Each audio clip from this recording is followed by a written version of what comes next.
Chairman, please permit me to stand on the existing protocol. Mr. Chairman, it is a very rare privilege, to be invited to appear before you today on a very fundamental issue that has to do with the survival of our economy. The oil and gas sector is the most critical sector of our economy. The oil and gas sector is the quickest way to solving our economic problems of the country. You heard from the Minister of Finance that the quickest way we can also get forex is also through the oil and gas sector. And so this is one sector that is very fundamental and requires the support of all stakeholders, the Parliament, from the executive, from Nigerians, and then from the entire global community. And so we're very happy, to be given this opportunity to appear before you today. And as a Ministry of Petroleum that has the responsibility of coordinating the activities of the sector, we are here to clearly commit that we fully cooperate with this committee. We will supply all relevant information that is needed by this committee so that we can collectively solve the problems. Mr. Chairman, this is one sector that is bedeviled by a lot of misinformation. This is one sector. I've been minister before, between 2015 and 2019. I was minister in Agric. And now I'm minister in Petroleum. This is one sector that has a lot of misinformation. And so I'm very happy that today we have an opportunity to be able to straighten some of those misinformations. And I believe that if the Senate can do Nigerians a favor by televising the proceedings of this committee live, it will do a whole lot of justice, not only to the Senate, but to we in the executive, to those key leaders of the industry, from NNPC, from NNPC, from NUPRC, from Dangote Refinery, from other refiners. I think that would do a whole lot of good to all of us. I say so with a higher sense of responsibility. Because when I was in the Senate in 2007, 2008, I was appointed chairman of the other committee. We made a mistake by not, doing live broadcast. And at the end of the day, what happens, in the committee here is different from what is put out to the public. And because of the fundamental nature of this investigation, it has to do with economic sabotage, with alleged economic sabotage, with the importation of substandard products to the country. I believe that it is important that the Senate, ensure that we do a live broadcast. So whatever senators say, Nigerians will get to hear it real time. Whatever anybody you have invited also says, it will also, get to Nigerians, real time. Today is just an interactive session. We got an invitation only about 2 days ago on Monday. And so we haven't been able to put that documentation together. But I'm working with, those in the oil and gas sector, from NNPC to NUPRC to NMDPRA, and other stakeholders who put all documents that you need, so that you'll be able to do a thorough investigation geared towards improving the sector at the end of, your investigation. Let me conclude, Mr. Chairman, by saying that as a government, we are committed to ensuring that we protect our local industries. There's no two ways. We are committed to protecting all stakeholders in the oil sector. Not just one company, not just one regulator, but every stakeholder deserves the protection of government. And that's the responsibility of government. And so we are committed to providing the same standard of protection for everybody. And that is what we have been doing. We may not be saying it, but that's what we have been doing. And we are committed to also ensuring that we, complete the 3 refineries that are owned by federal government. I'm sure EGCO, when it comes, will speak, on that. We are committed as a country, to ensuring that we complete the rehabilitation of those refineries so that we can reduce the level of import that we need to be able to serve the needs of Nigerians. We're also committed to supporting Dangote refinery. We are committed to supporting the modular refineries, and we have been resolving whatever issues that are brought to our attention from time to time. Let me, Mr. Chairman, conclude by expressing my gratitude to you and also, to reaffirm our commitment to cooperating with you, to ensure that the truth is unraveled, and also to say that please take the issue of live telecast very seriously. Thank you, Mr. Chairman.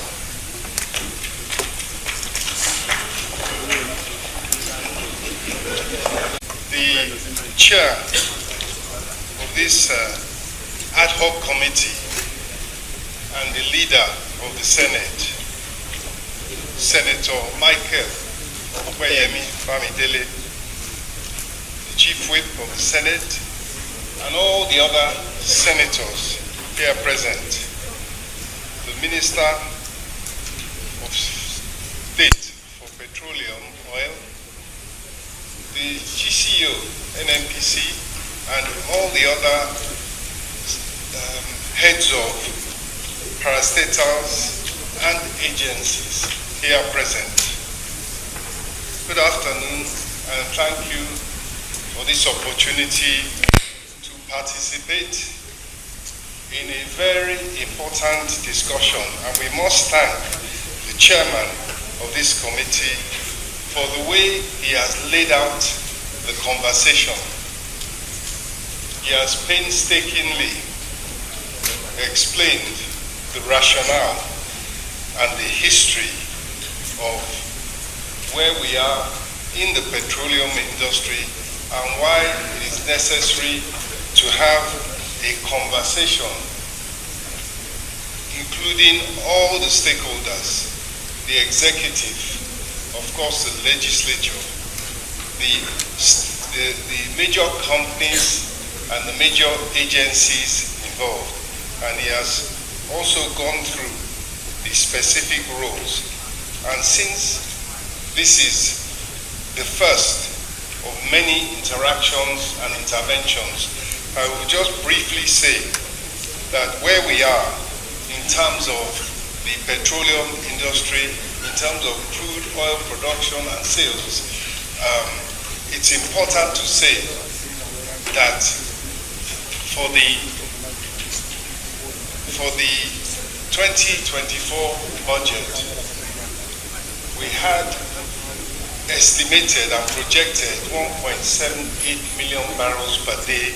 We are below that target at the moment, although production is moving up, I believe, and we have the experts here, but I believe we're at about 1.6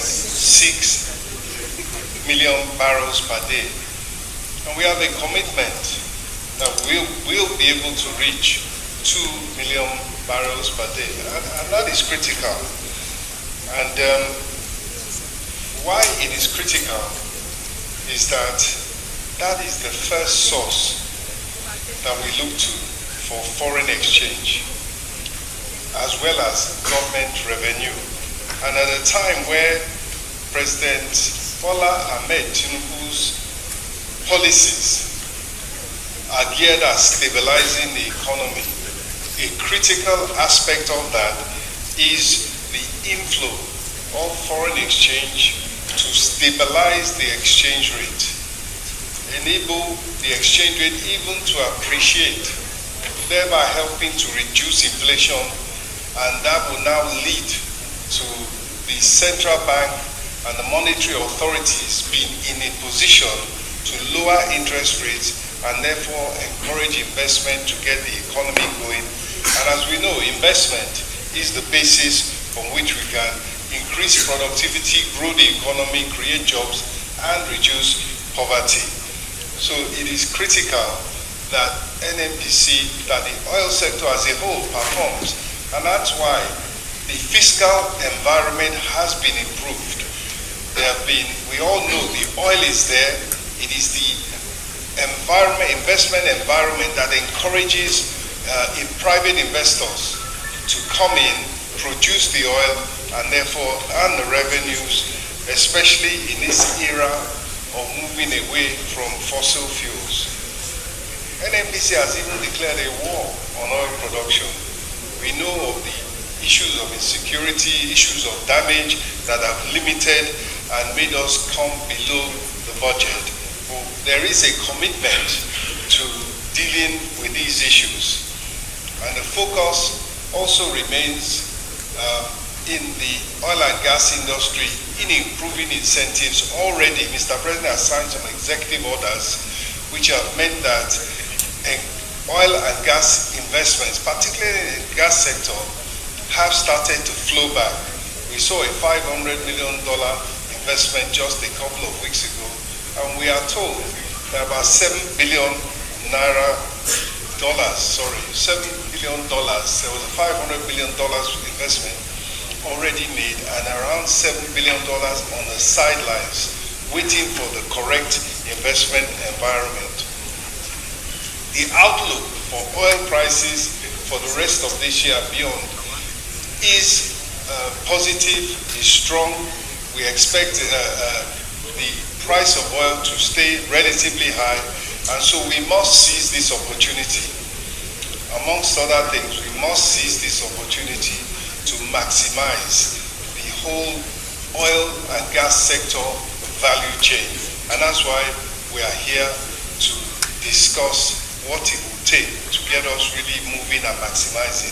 And so I welcome this all-important conversation, and I look forward to playing my own part in helping to achieve greater efficiency, greater investment, and greater success in our all-important oil and gas sector, particularly as we are discussing today, the petroleum industry. Thank you.